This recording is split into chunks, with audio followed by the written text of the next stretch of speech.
Bien, buenas tardes. Primero, presentarme.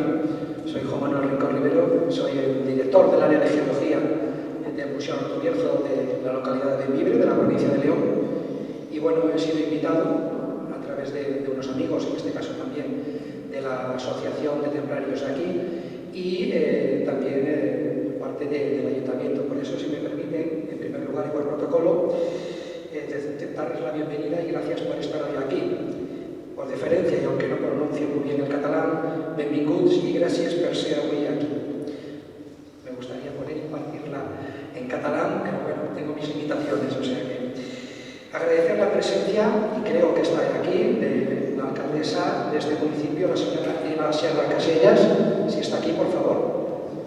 Me gustaría que, por favor, te acercaras un momentito, que tengo una cosa para este ayuntamiento, de parte de mi ayuntamiento, al que represento, el cual tanto su alcaldesa, Silvia Confornís, como la concejal de Cultura, Belén Martín, me han hecho partícipe, y en este caso colaborador, para que os haga entrega en nombre de nuestro ayuntamiento de Bembibre y con el afán de fraternidad de nuestras dos localidades, en este caso, si me permites, esta placa, que podemos ver aquí, que es una réplica de nuestro ayuntamiento, de una vidriera que hay, que es la obra de Luis García Zurdo, pintor y maestro vidriero, uno de los más importantes de España.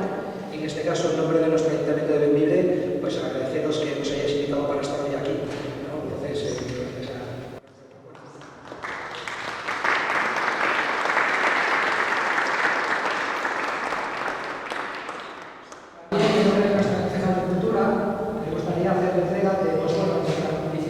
y de todo nuestro patrimonio que tenemos también para vosotros, un libro sobre el Camino de Santiago en el Bierzo, para que, bueno, también podáis promocionarlo a través de nuestro ayuntamiento, caminos nuevos que se están realizando a través de las nuevas investigaciones, como en este caso el Camino Olvidado. Si algunos sois peregrinos habréis oído hablar de él. Es un nuevo ramal del Camino de Santiago, historia de Bembibre, de nuestra localidad, para que podáis tenerlo en vuestra biblioteca, y, como no, nuestro rey, el Botillo.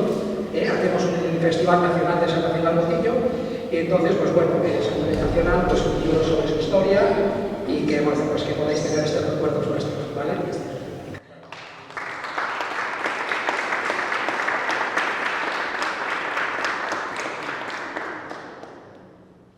Si me permitís también, no podía ser de otra manera, es hacer entrega, en este caso, a la asociación también de templarios, y bueno, aquí es uno de sus representantes, a Manuel Murillo, de una edición del Señor de Bembibre, otro templario más de nuestra tierra también es templaria, una edición, y después otro libro sobre el camino de peregrinación a Santiago por el puerto Manzanar, otro de los desplazamientos que existen en nuestra comarca. Entonces, sobre todo agradecido a esta asociación que ha confiado en mí, y bueno, pues aquí estoy por ello. Y después vais a poder ver, le hemos hecho entrega de una selección de uno de los materiales que vamos a presentar hoy, para que la tengan, que sé que tenéis una sede, y tengan un recuerdo de las quiastolitas, que es una piedra que ahora, una gema de la cual vamos a hablar ahora. Así que muchas gracias por vuestras.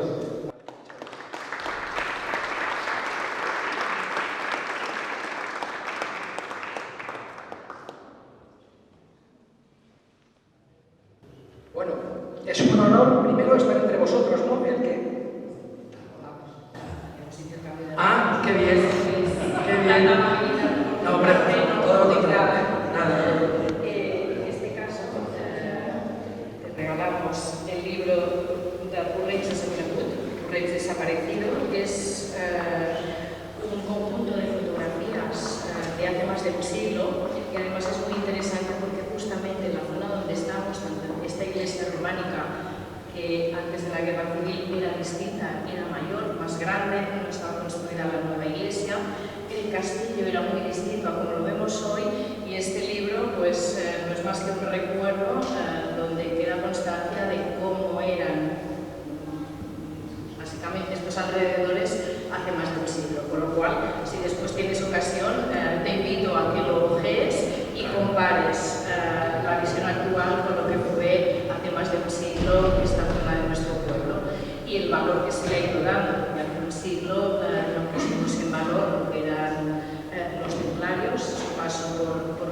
pueblo, así como las pinturas que nos enorgullecen enormemente y que se descubrieron pues, no hace tanto tiempo, con lo cual han sido seguramente elementos patrimoniales que hemos puesto en valor en los últimos 50 años y que hace un siglo ni siquiera se sabía de su existencia.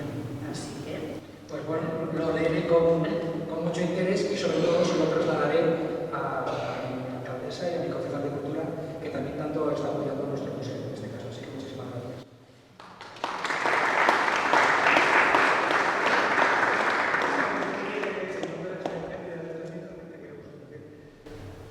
Una piedra, es lo que a ti te gusta. Una buena piedra tallada por uno de los artesanos que se puede colocar. También para que la pongan donde quieras. Está muy bien envuelta porque es delicada, pero hemos intentado combinar justamente tu especialidad, que es la arqueología, con nuestro pasado histórico, que son los templarios. Tengo que abrirla.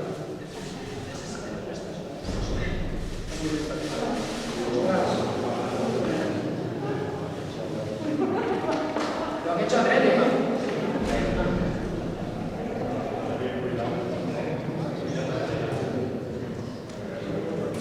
Al templario con la espada.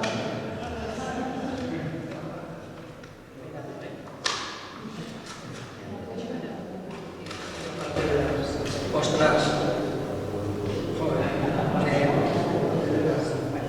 Bueno, ya solamente verlo me emociona y deciros que esto irá a nuestro museo y en un sitio privilegiado. Eso que lo sepáis. O sea, que irá para nuestro museo y será expuesto como es debido. Muchísimas gracias.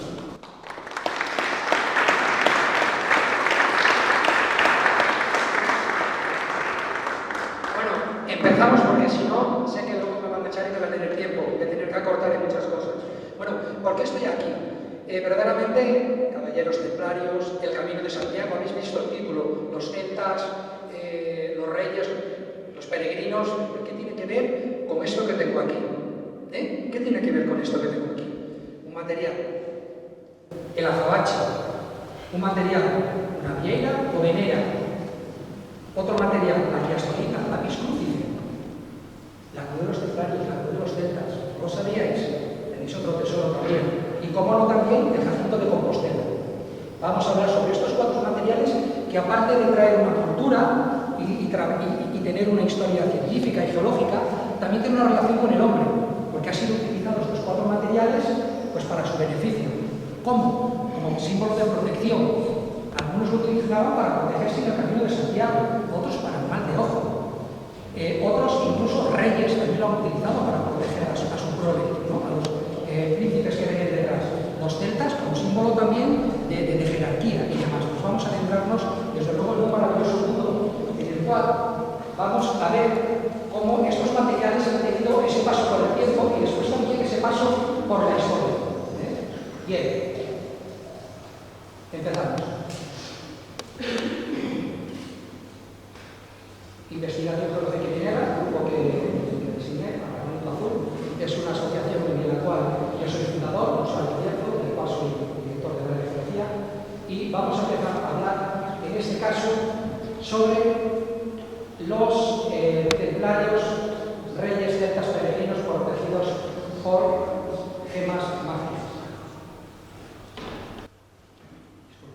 Bueno, pues vamos a hablar sobre esos materiales. Es muy interesante saber que, aparte de lo que cuando cualquier peregrino se presenta en Santiago, era la famosa cartelito que le daban, en este caso, de la carta por haber realizado el Camino de Santiago, ha habido otros materiales en los cuales también han tenido un significado muy importante, ¿no? Lo que hablábamos de la Compostela. ¿Qué pasa con la Compostela? Pues es el documento certificado que daba sobre la administración de la peregrinación. Hablamos ahora de la concha de peregrino, o venera, el azabache, el de Compostela y el lápiz crucife con la quiastolita. Cualquiera de los dos tiene un significado muy religioso y también todo lo profano, en este caso profano. Pero muchas veces se entremezclan los dos, haciendo verdaderamente una historia y algo que contar sobre estos materiales. Vamos a empezar a hablar sobre, en este caso, el Tecte japoneus. Verdaderamente, ¿qué es? Es primarus, molusco, el el cual, pues, vieira o venera. Viene también de un vocablo gallego, en este caso, que significa vieiro, que significa camino, de ahí ese nombre. La forma que tiene, como lo podemos ver cuando le damos la vuelta a cualquiera de estos moluscos, de estas vieiro, venera, pentejacobeus, es una forma que dice, a nivel religioso, que ofrece generosidad, ¿no? Esa forma que tiene, sabemos que es utilizado actualmente, incluso pues, en los bautizos y en otros, pero se utiliza mal. La gente ya lo lleva desde que sale de su casa. El pentejacobeus, vieiro o venera, no tiene que ser así. Se han encontrado en adornos corporales de hace más de 50.000 años, en algunas cuevas, en este caso como las regiones en Murcia, ya que es debido que muchas veces bivalvos, braquiópodos y gasterópodos se han encontrado como vestigios arqueológicos en cuevas, en enterramientos funerarios, etcétera, etcétera. Eran utilizados pues como adornos, incluso como recipientes para depositar ungüentos o en este caso pigmentos, o también utilizado por ejemplo, las órdenes militares como los caballeros de Santiago. Y ya lo utilizaban ellos y lo llevaban tanto en sus capas como también cosidos, agujeros que les hacían a las capas, e incluso también en las espadas, en las tumbas funerarias eran tallados las veneras y en las tumbas, ¿vale? Es muy interesante también porque no solamente podemos utilizarlos como amuleto, sino que en este caso también. Pero ¿qué es lo que ocurre cuando empieza el Camino de Santiago en el siglo IX? Pues a partir del siglo IX empieza a haber una afluencia de todas estas personas que van realizando el Camino de Santiago y también de unos movimientos de estos materiales. Algo que ocurre que es muy curioso, que se crea como una especie de cofradía para comercializar la vieira o venera, es decir, para venderla, para tratar. Y entonces se forma lo que es la Asociación de Concheros en Santiago, los cuales, pues bueno, se dedican a vender y a traficar con este material y vendérselo a las personas que llegan a Santiago después de haber realizado el Camino de Santiago y se les ofrece. Hay que tener en cuenta que cualquier peregrino, si vosotros lo sois o lo vais a ser, eso se recoge en Santiago, no se lleva desde que sale uno de casa y luego se guarda hasta el final de los días, hasta que uno se muere, ¿no? Esa es verdaderamente la esencia del cristianismo, ¿no? Es decir, lo recojo allí y me lo llevo. He demostrado que he realizado el Camino de Santiago y también lo voy a guardar hasta el final. Verdaderamente eso es para lo que sirve, ¿no? Bueno, pues, tiene verdaderamente un simbolismo bastante importante. Si seguimos hablando de él, en este caso, ahora ya tenemos otro de los grandes materiales, que es el azabache. Seguramente de los 4 materiales de los que yo he citado, es el que más tiene relación e interés histórico, patrimonial, geológico, etc. ¿Qué es el azabache? Se le llama lámpara negro. Es una variedad de carbón húmico bituminoso, pero que hace unos años atrás se decía que era una variedad de lignito compacto. Eso ya está corregido y se denomina que es un carbón, es decir, tiene rango como carbón, ya no es una variedad de otro. Eso ha sido estudiado por la Universidad de Oviedo y ya se ha determinado que es así. Tiene una antigüedad de unos 65 millones de años, Jurásico superior, dureza no es muy duro, por eso se puede tallar perfectamente, y después se cita, en este caso, en el siglo VII por San Isidoro. Es la primera cita que hay sobre el azabache, aunque Plinio, en este caso, también lo cita en su libro Naturalis Historia, lo cita como piedra gágates, y además habla de él, en la traducción, habla de él diciendo que cuando se quema huele mal, que es una piedra que mancha mucho, etcétera, etcétera, etcétera, ¿no? Ya Plinio, estamos hablando de hace casi 2000 años, pero estos ya son datos históricos, datos contrastados, pero hay una cosa muy interesante. En el siglo XI se empieza a trabajar el azabache en Santiago, es decir, hay un material que se trae de Asturias, se trae hasta Santiago y ya se empieza a trabajar y a utilizar el azabache. ¿Cómo? Pues lo vamos a ir viendo. Las crónicas árabes del siglo XII lo citan en Farmacopea. Fijaros qué brutalidad cuando se cita que los árabes, en este caso, lo utilizaban como colirio. Es algo incongruente, ¿no? Porque vamos, el utilizarse como colirio, una sustancia orgánica en este caso, pues yo creo que no es real, ¿no? Seguramente las traducciones están mal. Bien, este material también se utiliza como para proteger sobre el mal de ojo. En Asturias hay mucha tradición, en este caso, de utilizar el azabache para poner un trocito de azabache, como los que tenemos en esta mesita, para colocarlo en las cunas. de los bebés para protegerlos contra el mal de ojo. Bueno, pues ahí está. Sí que es cierto que la primera documentación que existe, real y que se puede leer, es sobre una especie de denuncia y de requerimiento sobre la deuda de 2 azabacheros a un peletero. Le debía de deber dinero, y entonces hay un escrito en el cual pues, solicitan que sea, en este caso, esa deuda pagada. Pero tenemos datos contrastados incluso muy antiguos, a nivel arqueológico. La primera piedra de azabache o piedras de azabache talladas son de hace 19.000 años antes de Cristo, en una cueva, una especie de cuentas, de collares que se encuentran. En el año 1412 es cuando, después de que empiece a trasladarse el azabache desde la zona de Asturias hasta Santiago, se crea una cofradía de azabacheros, que eran los que se encargaban de tallar el azabache y, en este caso, manipularlo. Eran las mujeres las que se encargaban de pulirlo y los hombres, en este caso, de tallarlo, de darles forma. Parece ser que las mujeres tenían algo especial en la talla, a la hora de pulirlos, que solamente eran ellas las que se encargaban de pulir el azabache.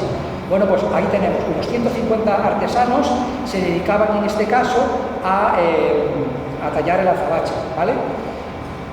Tenemos que en el siglo XV, Enrique VIII y Ana Bolena, ¿qué es lo que hacen? Pues el azabache se pone de moda. ¿Pero cómo? Pues en este caso como piedra funeraria. En este caso, cuando se moría alguien de la realeza o algún noble, lo que hacían era que para ir a los entierros, el rey y la reina les obligaban, entre comillas, a que fueran y llevaran este tipo de piedra como símbolo de luto y de respeto hacia el difunto. Llevaban un anillo, un collar, una cruz, en este caso de azabache.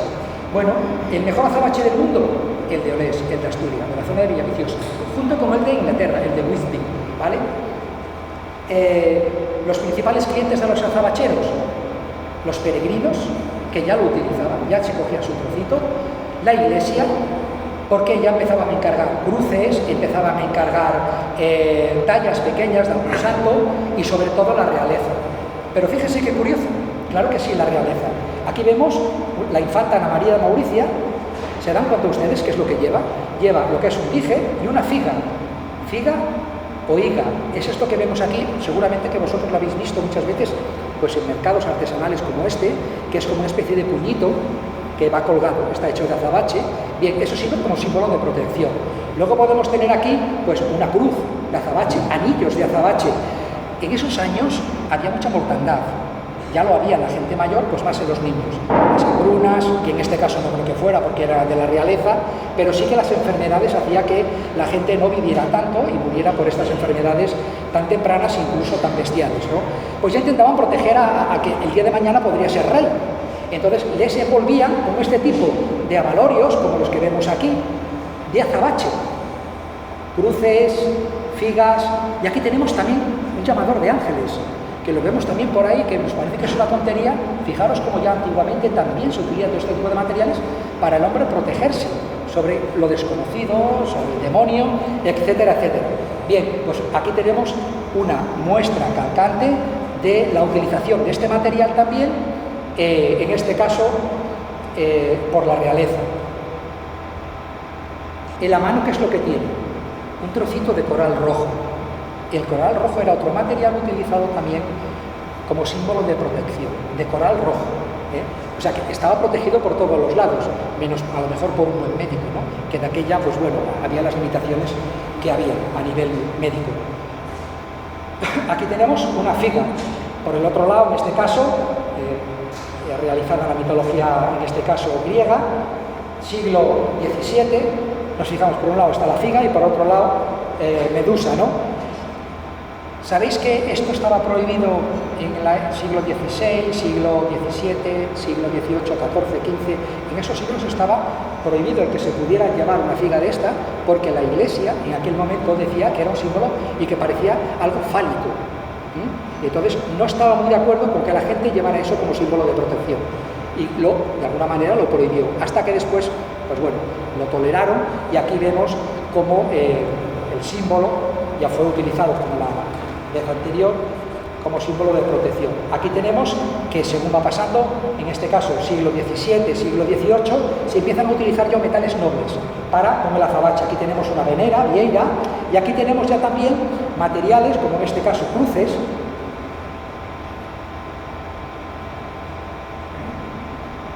como la que vemos aquí, tenemos vieiras o veneras y tenemos pequeñas, en este caso, imágenes de algún, en este caso, Dios, de algún santo, etcétera, etcétera. Puede ser el Santiago Apóstol, etcétera, etcétera. Hay una hipótesis de los científicos que está siendo estudiada sobre el tema del azabache, ¿no? Llegaron a ver hasta en esos yacimientos, en Inglés, en Asturias, hasta 100 minas. No llegaron a ser minas, eran como nosotros llamamos chamizos, a esas minas que verdaderamente no tenían una dirección técnica adecuada por ingenieros, etcétera, etcétera, sino que casi se explotaban de manera raposa, ¿no? O de extraperlo, por decirlo así. Llegaron incluso a la iglesia a ver que había un comercio tan grande sobre el azabache, que les impuso a los azabacheros un canon, una tasa, diciéndoles que si no pagaban esa tasa, se les daría la excomunión. Todavía más, como los azabacheros sabían que tenían que pagar esa tasa, a veces se escondían el azabache cuando lo traían de Asturias para que la iglesia no se enterara de eso. ¿Qué es lo que pasa? Que la iglesia se enteraba. Y lo que hacía para darles un poco de escarmiento era incluso alguna vez llegar a quemar algún carro lleno de azabache en medio de la plaza del apóstol Santiago, en Santiago de Compostela, un carro de azabache quemado para persuadir en que eso no se volviera a hacer, ¿no? Incluso aparte de la excomunión, que ya quedarían excomulgados todas estas azabacheros, ¿no? El último minero que trabajó en las minas de Olés falleció en el año 2008. Y hay una cosa que es muy peculiar, fijaros, el azabache que se ha formado en el agua salada, porque los acantilados que van en esa zona dan al mar, es más duro que el que se ha formado en las zonas más internas del yacimiento donde hay agua dulce. Es una investigación que todavía se está llevando a cabo, ¿no? Bien. Fijaros, en Astorga, muy cerquita de donde yo vivo, en el Museo de los Caminos existe un medallón de azabache en el cual se puede observar por un lado, como vemos aquí, el apóstol Santiago y por el otro lado al Cristo crucificado. Esto no lo encargaba cualquiera, tenía que ser alguien en este caso de la curia, pues un obispo o un alto cargo de la iglesia, porque no todo el mundo podía permitirse el lujo de poder tener una cruz de azabache, y menos en aquellos tiempos, ¿eh? Vamos a hablar en este caso sobre otro de los materiales tan interesantes como este, jacinto de Compostela. Bueno, el nombre engaña porque no se encontraba en Compostela, ni se descubrió ni se recogía en Compostela. Estos materiales, esto es un cuarzo, variedad hematoideo, cuarzo de color rojo. Ese color rojo es debido, en este caso, a los óxidos de hierro que contiene, en este caso, el cuarzo. Y, bueno, antigüedad como material geológico entre los 170 a 195 millones de años, el origen hidrotermal, etcétera, etcétera. No me voy a extender en esto porque nos hemos alargado un poquito antes, pero fijaros, el jacinto era muy en este caso, estimado por los griegos, que ya lo utilizaban. Documentado está entre los siglos XVI a XVIII. Está documentado este mineral, que es un mineral y que aparece en la naturaleza cristalizado.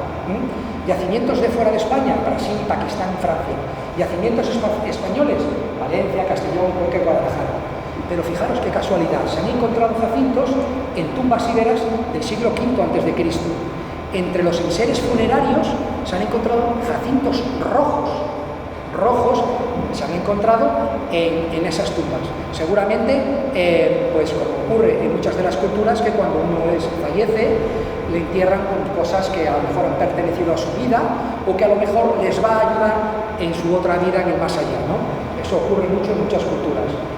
Bueno, pues en este caso, en el siglo V, en la Villa Joyosa y en varios lugares de la península, formando parte de los enseres. ¿Bien? Vemos que hay distintos colores y vemos incluso también las formas. Estas son formas que no son talladas, son formas que en la naturaleza las cristalizan así, con distintos hábitos cristalinos que se denominan. Aquí los tengo, si después los quieren ustedes observar. Y luego varios transparentes, transparentes, hialinos, lechosos, naranjas, pero el valorado era este, el rojo, porque el rojo es el símbolo y lo relacionaban con la sangre. ¿Qué es lo que pasaba? Los peregrinos que venían de la zona del Levante lo llevaban en su camino, como símbolo de protección también, hasta Santiago.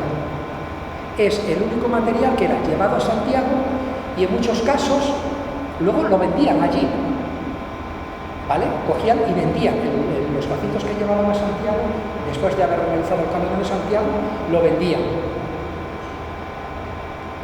Hay cosas que son curiosas. Mirad, yo os explico una cosa. A partir del siglo XVI, anterior al siglo XVI, todo el tema que es mineralógico, es decir, todos los tratados que existían de mineralogía, que hablaban sobre minerales, etcétera, etcétera, muchos de ellos estaban equivocados. Por ejemplo, se confundía la quiastolita, variedad andalucita, con la staurolita.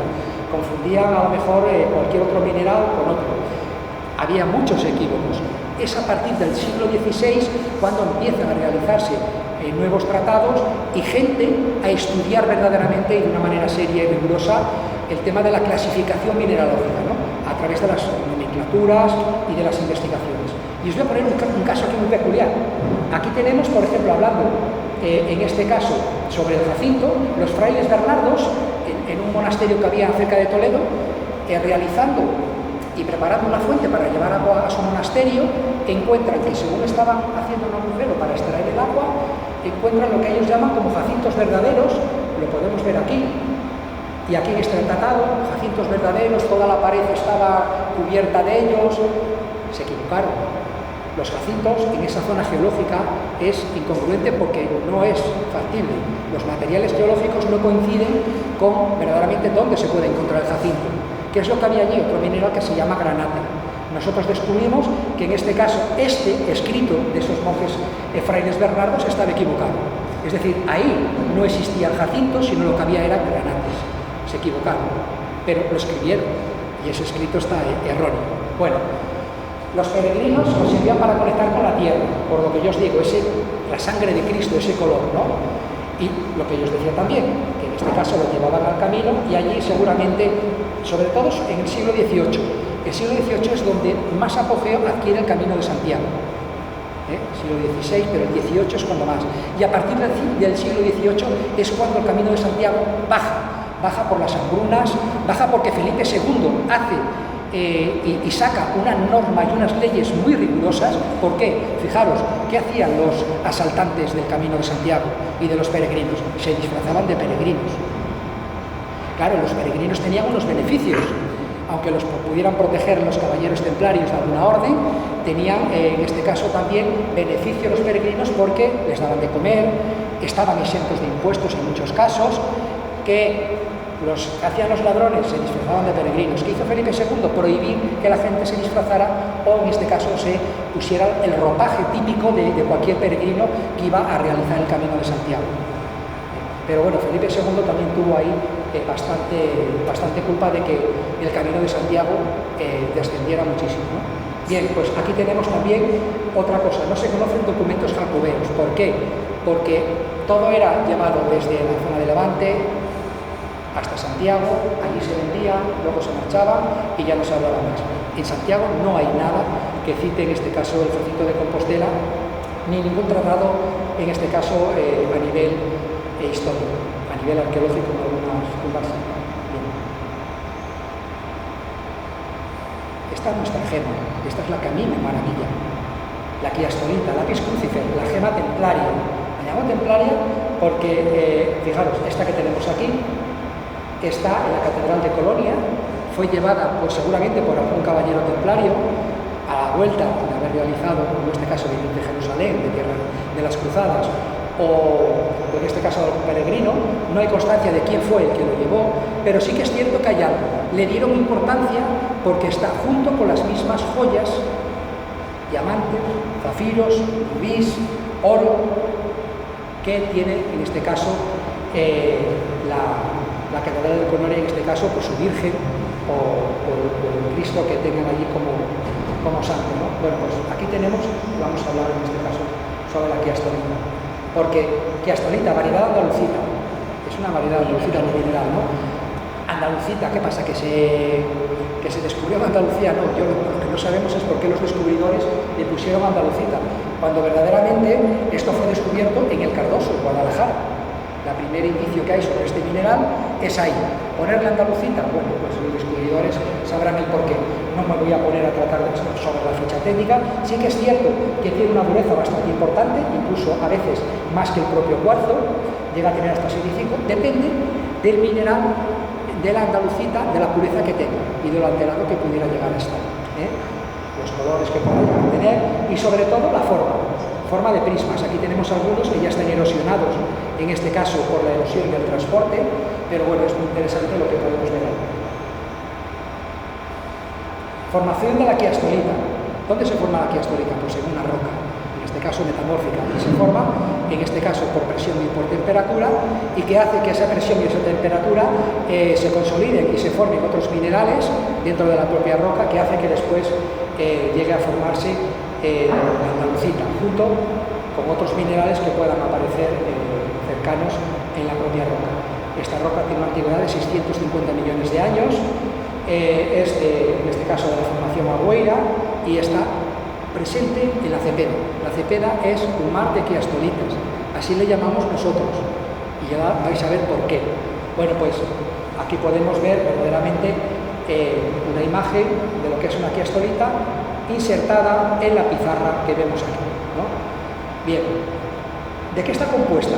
De lo que vemos blanco, que es la andalucita, y lo negro, que es grafito, es una sustancia carbonosa que vemos aquí, que es lo negro, que es lo que le parece dar la forma cruciforme, que la tiene, y en muchos casos con multitud de formas.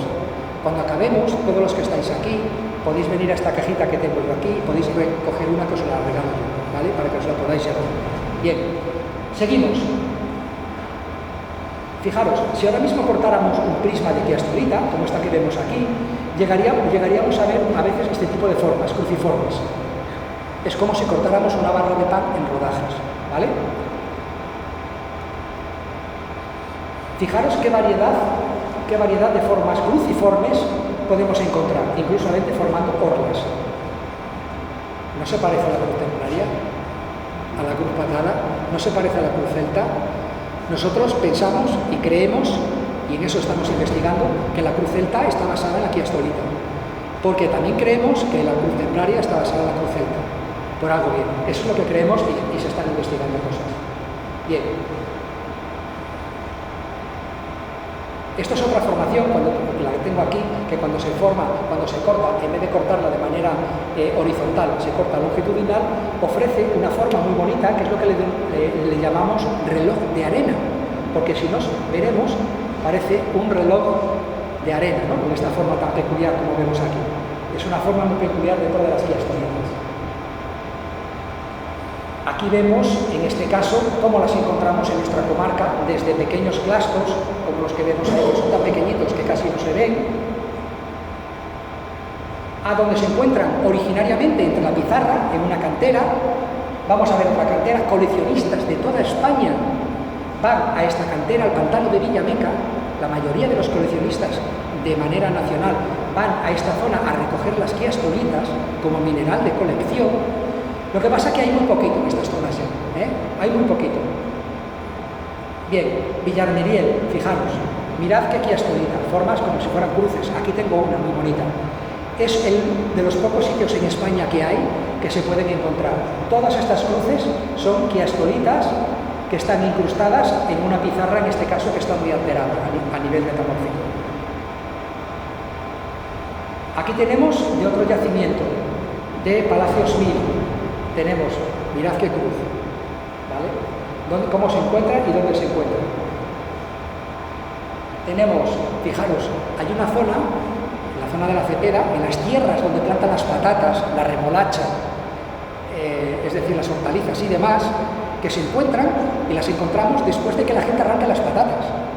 Cuando la gente ha removido la tierra con los arados, vamos nosotros después de que llueva, para que la erosión del agua, las tierras superficiales las arrastre y quede encima lo que no se puede alterar, y las encontramos así. Así las encontraron, al igual que los campesinos, los templarios, los celtas Y ahora os diré por qué. Las de Quintana del Castillo, las más puras, las más perfectas que hay. Mirad, cuanto más amarilla o medio naranja pueda ser la andalucita, más pureza tiene. Cuanto más blanca es la cruz, más alterado está el mineral. Pero en este caso la podemos ver ahí. Aquí hay una cosa, en Quintana del Castillo, en el castillo de San Cristóbal, que perteneció al arzobispado de Astorga, ese castillo fue pues, asaltado 3 o 4 veces también. Bueno, en la última quedó derruido y las personas del pueblo, de la localidad, seguramente como en muchos de los pueblos en los cuales las fortalezas, iglesias y castillos se derruían, las gentes de los pueblos recogían todas esas piedras y rocas y sillares para construir sus casas.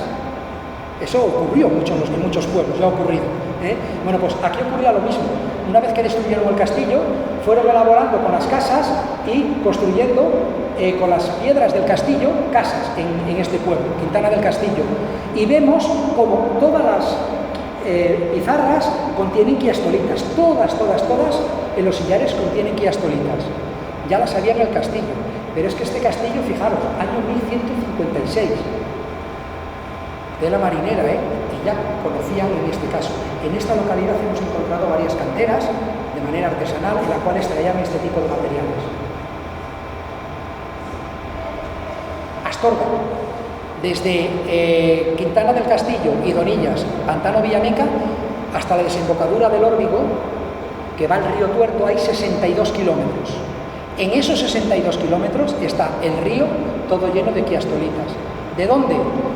Desde el inicio a esas canteras que yo os he enseñado, se ha ido la pizarra erosionando, queda la quiastolita, en este caso como lo que vemos aquí, que es más duro el mineral, y en las escorrentías, los cientos y miles de años ha ido arrastrando el mineral y transportándolo. Bueno, pues descubrimos que en el cementerio de Astorga, cuando realizaban y sacaban los materiales para el cementerio, descubrimos que en estos materiales que vemos aquí, existían estos cabujones de quiastolitas.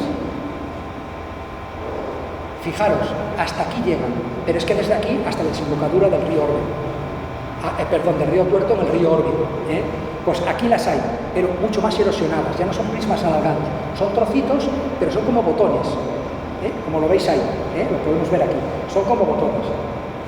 Bueno, estos materiales corresponden en este caso a materiales de terrazas fluviales, hay abanicos, es decir, son terrenos sedimentarios y desde luego con unos conglomerados no consolidados, ¿no? Casi se denomina. Bien. La cultura de la quiastolita a través del Camino de Santiago. Aquí podemos ver verdaderamente qué es lo que interesa.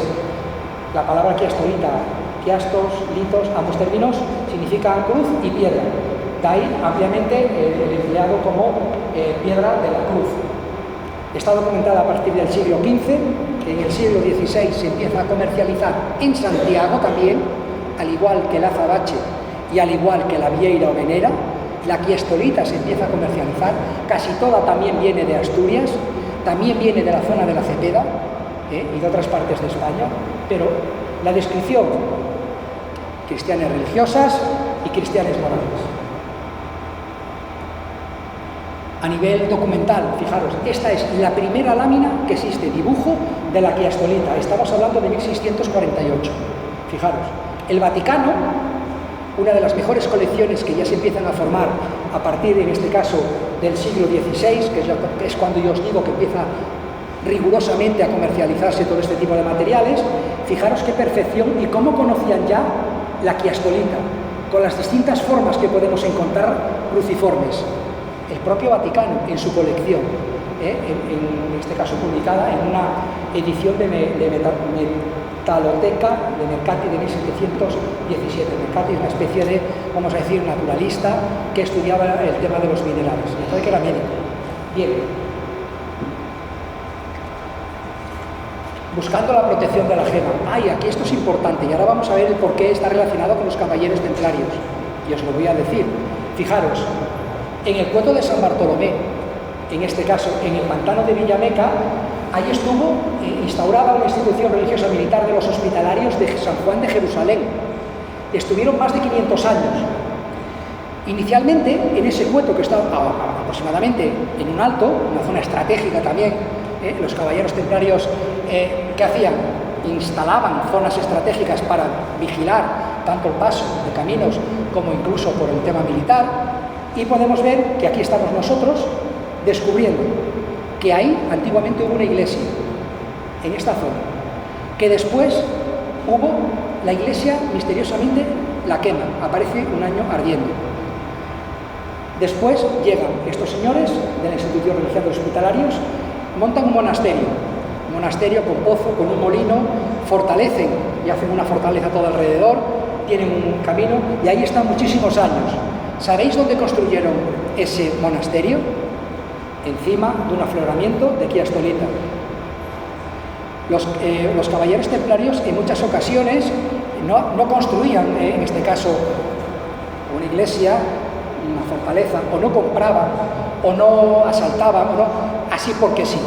Ellos sabían lo que hacían y tenía sus connotaciones, sabían todo verdaderamente y la relación que había entre cualquiera de las edificaciones o lo que construían o donde había. Seguramente que esta iglesia, cuando se construyó, o alguien la construyó, o la fortaleza, no fue un capricho. Tendrían algún motivo el porqué, seguro, estoy completamente seguro. Bien.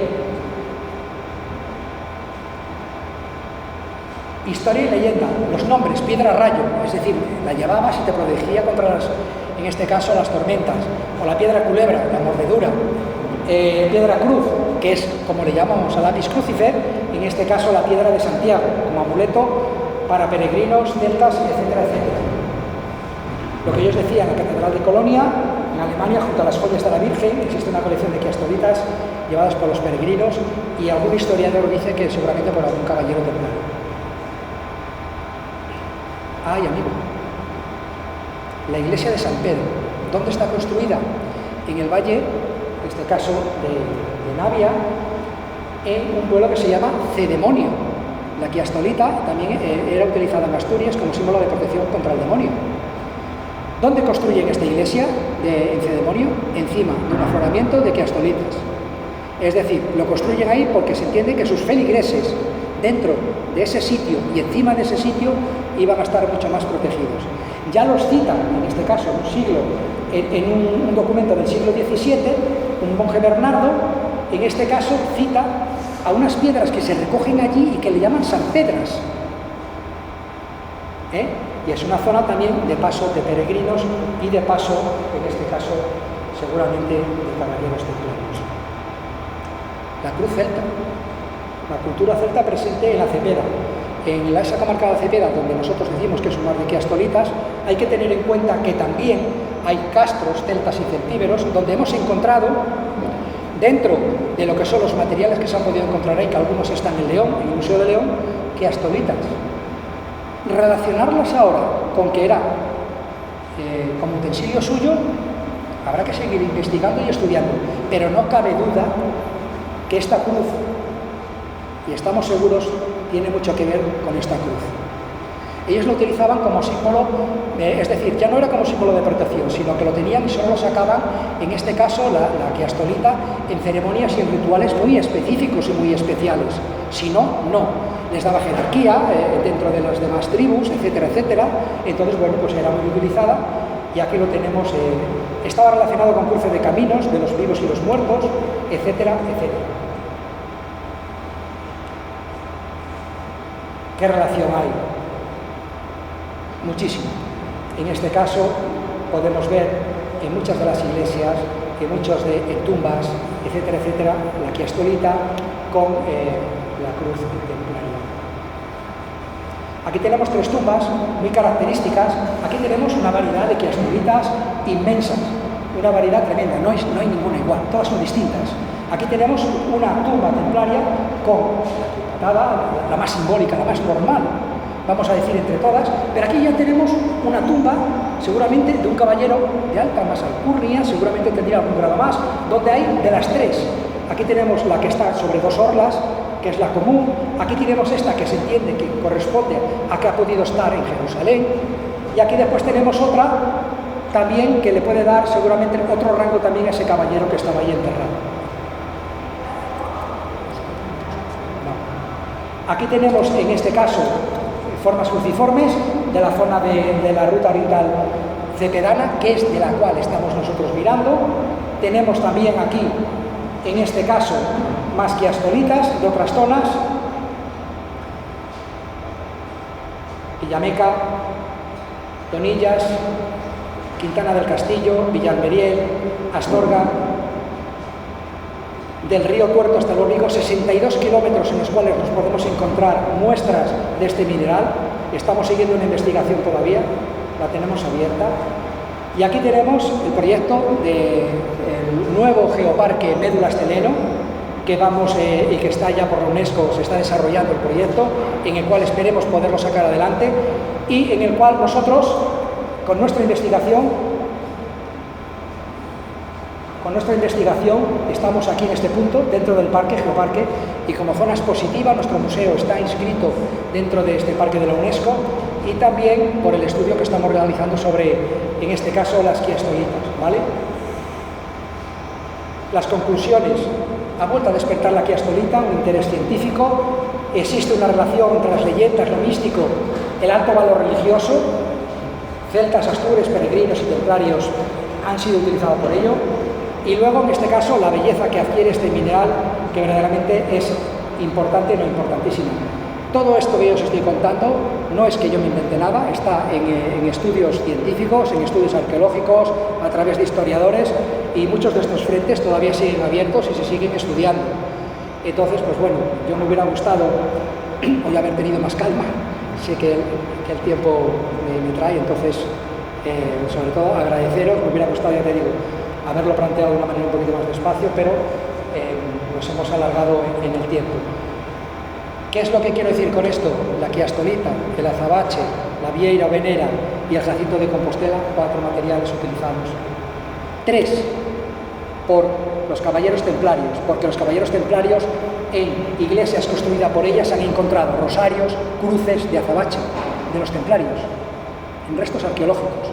Entonces algo me está diciendo, hay que seguir relacionando las cosas y relacionando la vieira, la venera, con, en este caso, los caballeros de la Orden de Santiago. Lo utilizaban en sus tumbas, en sus espadas, en las cruces funerarias. La historia está ahí y, sobre todo, está escrita. Así que muchas gracias.